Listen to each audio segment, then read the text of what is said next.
morning, everyone.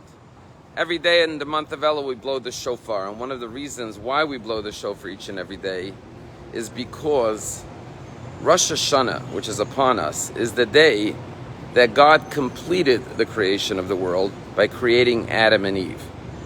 God made the world in 6 days. And Rosh Hashanah is not the first day of creation, but the last day of creation. The day that we human beings were created. And therefore Rosh Hashanah celebrates mankind and man's potential in this world. And how did God create mankind? From the dust of the earth. But then it says God blew into Adam, vayipach bi'apav, into his nostrils, nishmat chaim, the breath of life. And that's when man became a living being, because man was given a soul, the breath of life. And therefore, by blowing the shofar, we remind ourselves of the breath of life that God blew into each and every one of us, that makes us a living human being, a human divine image on earth. And therefore Rosh Hashanah reminds us to tap into our soul, our godly potential in this world. Because as the verse says, man does not live by bread alone, but by the word of God.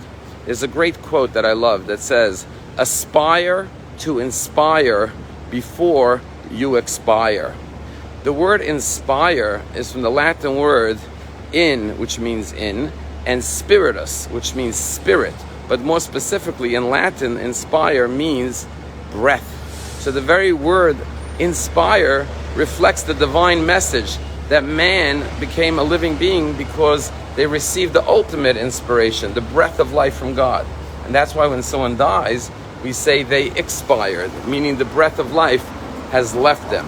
And just like man needs physical sustenance to survive, man needs constant inspiration. And that's what this month is all about. It's about inspiring ourselves, igniting our soul, fueling our desire and passion for connection with God, with our fellow man, deepening our relationship with God and with our fellow man, and celebrating the soul, the inspire, the godly, divine image that was implanted in each and every one of us. And that's what we focus on for the next 40 days.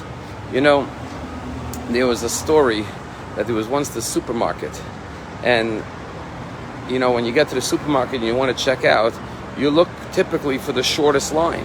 But they noticed that there was this one line that was always longer than all the other lines. Even though there were shorter lines, people were getting onto this line. And the supermarket manager was wondering, why are people going on the longer line when there are shorter lines? So they started to look into it, and they noticed that the lady who bagged the groceries on that line every morning would get up and find an inspiring quote and cut out that quote and make copies of it. And every day when she went to work and she bagged people's groceries, after she put in the groceries, she would throw in that quote. And when people got to know about that, they looked forward to her inspiring quote for the day. And that's what the month of Elul is, the month of trying to inspire ourselves and inspire others to evaluate ourselves during this month and focus on what is really important in life, our spiritual destiny and purpose here on earth. Have a wonderful day.